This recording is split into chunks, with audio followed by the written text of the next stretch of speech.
Dear friend, मैं विशाल कुमार और आपका मेरे चैनल पर हार्दिक स्वागत है। फ्रेंड, मैं आज बात करने वाला हूं आपका कि आपका जो बीपीएससी 66 प्रीलिम्स है जो आपका जून में होने वाला था, वो अब कब होगा। आप जानते हैं फ्रेंड कि कोरोना महामारी के कारण बहुत सारे एग्ज़ाम को पोस्टपोन कर दिया गया है। यहाँ तक कि आईएएस प्रीलिम्स जो 31 मई को होने वाला था वो भी अभी पोस्टपोन्ड है। तो फ्रेंड, अभी मैं ये बताऊंगा आपको कि जो आपका बीपीएससी प्रीलिम्स है 66 है, वो इस साल 2020 में कब होगा। देखिए फ्रेंड, आपके पास जो समय बचा हुआ है, ठीक है, वो समय को सही से यूटिलाइज करना आपके लिए बहुत ज़्यादा महत्वपूर्ण है। तो फ्रेंड, इस समय में आप क्या करें कि आपका जो आगामी जो एग्ज़ाम हो बीपीएससी का 66 वो आराम से आप क्रैक कर लें। तो फ्रेंड, यहाँ सबसे ज़्यादा इम्पॉर्टेंट है आपका लेखन कला शैली को विकसित करना। देखिए, पूरा जो एग्ज़ाम है सिविल सेवा का, जो आपका राज्य लोक सेवा आयोग का, तो इसमें पूरा खेल जो है आपका लेखन कला शैली पे ही डिपेंड है। आपको सिर्फ यहाँ प्रीलिम्स नहीं निकालना है, यहाँ पे आपका जो मेन है, मुख्य परीक्षा है और इंटरव्यू है, ये सबसे ज़्यादा इम्पॉर्टेंट है। तो आप मेंस को कैसे निकालिएगा। अगर आपका लेखन कला शैली आप नहीं है, आपके पास आप ठीक से नहीं लिख पाते हैं, भले ही आप ऑब्जेक्टिव क्वेश्चन बनाते हैं क्योंकि आप बहुत सारे एग्ज़ाम दिए हैं और ऑब्जेक्टिव क्वेश्चन बनाने का आपको आदत है, हैबिट है, लेकिन अगर लेखन कला का आपको हैबिट नहीं है तो फिर आप मेंस जो है आप नहीं निकाल पाइएगा। देखिए, बहुत सारे स्टूडेंट होते हैं जो प्रीलिम्स जो होता है वो निकाल तो लेते हैं, लेकिन मेंस में जाकर के उनका लेखन कला नहीं होने के कारण वो नहीं निकाल पाते हैं। तो आपका मकसद जो है वो सिर्फ प्रीलिम्स निकालना तो नहीं है, आपका जो मकसद है वो ओवरऑल एग्ज़ाम निकाल करके आपका जो लक्ष्य है वहाँ तक पहुँचना। अगर आपका लक्ष्य डीएसपी बनना है तो है, आपको निकालना है, वो एग्ज़ाम को निकालना है, एनी हाउ निकालना है। तो फिलहाल जो आपके पास समय है, आपके पास एक गोल्डन टाइम है, इस गोल्डन टाइम में आप क्या कीजिएगा। तो यहाँ सबसे ज़्यादा इम्पॉर्टेंट है फ्रेंड कि आपका जो ये समय है इसमें आप अपना लेखन कला को विकसित करें। आप एनसीईआरटी का जो बुक है उसे निकालिए। अगर आप शुरुआत करना चाहते हैं तो अपना एनसीईआरटी का बुक को निकालिए। अगर आपके पास बुक नहीं है एनसीईआरटी का तो एनसीईआरटी का ऐप्स भी है, तो उससे आप बुक को निकालें, आप डाउनलोड कर लें अपने मोबाइल में। मोबाइल तो होगा, तो घर का मेंबर के पास मोबाइल हो या आपके पास मोबाइल हो, कहीं भी आप निकाल लें और उस बुक से आप चैप्टर को पहले अच्छा से पढ़ लें। चैप्टर से अच्छा से पढ़ें और उस चैप्टर से जो जो तथ्य को आप पढ़ाई कर रहे हैं और जो तथ्य को आप समझ रहे हैं उसको एक बार आप वर्तमान में जाकर के भी देखें। अगर आप कृषि से देख रहे हैं तो कृषि से संबंधित क्या समस्याएं हैं इसके बारे में सोचें, विचार करें। क्योंकि जब आप सिविल सेवक बन जाइएगा तो आपका काम भी यही होगा कि जो जनता है उसके हित में काम करना। तो फिलहाल आप उसके बारे में सोचिए, ताकि देखिए सोचने से क्या होता है कि आपका जो दिमाग है वो विकसित होगा।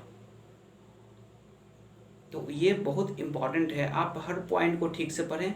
और अंतिम में आप अगर स्टैंडर्ड 9th क्लास को देखते हैं एनसीईआरटी का, या 10th को या 11th या 12th को, तो अंतिम में आपका कुछ क्वेश्चन होते हैं, तो उस क्वेश्चन को जो है आप खुद लिखिए, उसको कॉपी में पर लिखिए और वो उसके बाद उसका आंसर को आप सही ढंग से लिखिए, थोड़ा बेहतर तरीका से ले कि हाँ आपने कुछ लिखा है।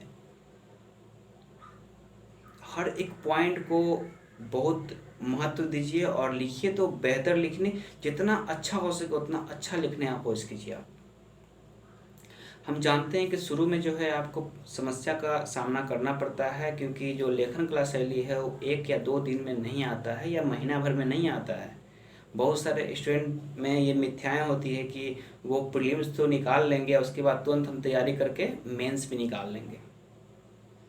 वो कोशिश करने लगते हैं कि प्रीलिम्स निकल गया है, अच्छा चला गया है, 100 के पार चला गया है मेरा, तो अब क्या करेंगे, अब तुरंत हम मेंस का भी तैयारी करेंगे, अब मेंस भी निकाल लेंगे।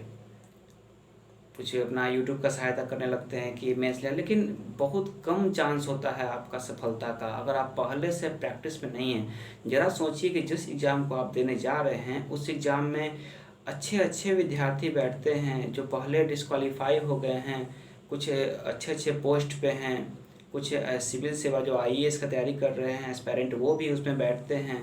तो उनको पीछे करना सहज नहीं होता है। मानते हैं आप ऑब्जेक्टिव बना के आप प्रीलिम्स क्रैक कर लिए, लेकिन मेंस में सहज नहीं होगा अगर आपने पहले से अभ्यास नहीं किया है तो यहाँ सबसे ज़्यादा इम्पॉर्टेंट है कि आप जो है अभी से लेखन कला शैली को विकसित कीजिए। अगर आप विकसित कर लेते हैं तो आपको 4-5 महीना में आपका विकसित हो जाएगा। और देखिए यहाँ पे लेखन कला शैली विकसित कीजिएगा तो आपका मेंस तो कंप्लीट होगा ही होगा, और साथ में जो आपका प्रीलिम्स है वो भी कंप्लीट हो जाएगा। वो भी तो जीएस का ही पार्ट है, तो दोनों कंप्लीट हो जाएगा, मतलब सोने पे सुहागा।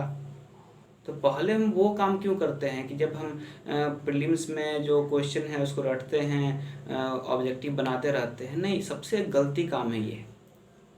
अगर आपका सही में सपना है, आप सोचते हैं कि नहीं हमको सही में हमको अब बनना है, हमको डीएसपी, एसडीएम और समाज का नाम रोशन करना है, तो आपके लिए सबसे ज़्यादा इम्पॉर्टेंट है कि आप ये जो मेंस है उसका पढ़ाई कीजिए।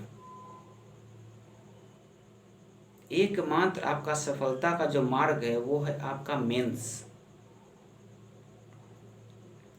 तो फ्रेंड, आप समझ गए होंगे कि आपको अभी फ़िलहाल क्या करना चाहिए। देखिए यहाँ एक चीज़ और है, यहाँ पे जो सबसे ज़्यादा इम्पॉर्टेंट है आपका वो है पढ़ने का तरीका। बहुत सारे स्टूडेंट को हम देखे हैं कि पढ़ने का तरीका भी उनका गलत होता है। तो फ्रेंड, फ़िलहाल जो मैं चलता हूँ और मैं जो बताया आपको उस पर आप ध्यान दीजिएगा, और जो पढ़ाई करने का तरीका है वो मैं आपको नेक्स्ट वीडियो में बताऊँगा। और आपको टेंशन लेने की आवश्यकता नहीं है। प्रीलिम्स के लिए जो भी हम आपको क्वेश्चन भेजेंगे वो आप क्वेश्चन को पढ़िएगा, हर चैप्टर से नोट्स और क्वेश्चन रहेगा। और इसमें 5 ऑप्शन होते हैं। ऑप्शन ई होता है जो थोड़ा कन्फ्यूजन क्रिएट करता है आपका प्रीलिम्स में, तो उसके लिए मैं बताऊंगा कि उसके लिए आपको क्या करना चाहिए। और उसमें बिल्कुल आपको टेंशन नहीं लेना है, आप एकदम खुल के एकदम मेंस का तैयारी कीजिए, मेंस का तैयारी कीजिएगा। और देखिए इंटरव्यू के लिए जो है वो भी मैं आपको बताऊंगा, लेकिन सबसे पहला चीज़ है आपका मेंस का आप तैयारी सही से कीजिए। मेंस एक ऐसा चीज़ है, लेखन कला एक ऐसा चीज़ है जिसमें आप जब तैयारी कीजिएगा तो आपके पास बहुत सारे नॉलेज आपके दिमाग में आएंगे। क्योंकि जब आप मेंस में लिखते हैं किसी टॉपिक को, बोलना और लिखना में बहुत फ़र्क होता है मेरे दोस्त। आप याद रखिएगा, बोलना और लिखना में बहुत फ़र्क होता है। क्योंकि जब तक आपका दिमाग का और आपका हाथ का तालमेल नहीं बैठेगा तब तक आप एक अच्छा लेखक नहीं बन सकते हैं। आपके पास समय का अभाव है, याद रखिएगा। समय जो होता है वो निकलते जा रहा है और आप सोच रहे हैं कि नहीं एग्ज़ाम आने वाला है, आएगा फॉर्म तो भरेंगे तो तैयारी करेंगे। बहुत बड़ा गलती कर रहे हैं। और जहाँ तक फ्रेंड आपका एग्ज़ाम का सवाल है 6th बीपीएससी प्रीलिम्स, तो वो आपका सितंबर में होने का ज़्यादा चांस है। तो इस प्रकार फ्रेंड अगर सितंबर में देखें तो आपका ज़्यादा समय नहीं है, और आप तैयारी कीजिएगा तो आपका समय बहुत जल्द निकल जाएगा। तो फ्रेंड मैं चलता हूँ और आप लोग तैयारी कीजिए, और जो भी आपको समस्याएं होती है आप हमसे डायरेक्ट पूछ सकते हैं। आप कमेंट बॉक्स में आप अपना जो भी आपका समस्याएं हैं उसको दीजिए, मैं उसका उत्तर आपको दूंगा, ठीक है। और फिलहाल आप प्रीलिम्स और मेंस का जो है आप तैयारी कीजिए। फिलहाल मेंस का तैयारी पे ज़्यादा फोकस कीजिए क्योंकि वो आपके लिए सबसे ज़्यादा इम्पॉर्टेंट है। प्रीलिम्स का कुछ नहीं है, प्रीलिम्स में आपको जो 100 नंबर लाने हैं मैं बता दूंगा। आप मेरे जो भी हम क्वेश्चन आपको दे रहे हैं वो क्वेश्चन को आप पढ़ें और आपका आ जाएगा, ठीक है। और फ्रेंड अगर मेरे चैनल पे आप नए हैं तो मेरे चैनल को सब्सक्राइब कर दीजिएगा ताकि आपके पास लेटेस्ट नोटिफिकेशन जाता रहे। और फिलहाल ये चैनल ही मेरा जो है ये नया चैनल है, और मैं कोशिश करूँगा कि इस पर जो भी स्टूडेंट को समस्याएं होती है उसे पूरा करने का 100% मैं कोशिश करूँगा, ठीक है फ्रेंड। और आप लोग भी ईमानदारी पूर्वक मेहनत कीजिए, क्योंकि अगर आप ईमानदारी पूर्वक मेहनत करेंगे तो ये ही आपके सफलता का चाबी है, ठीक है फ्रेंड। फिलहाल मैं चलता हूँ, bye, have a nice day.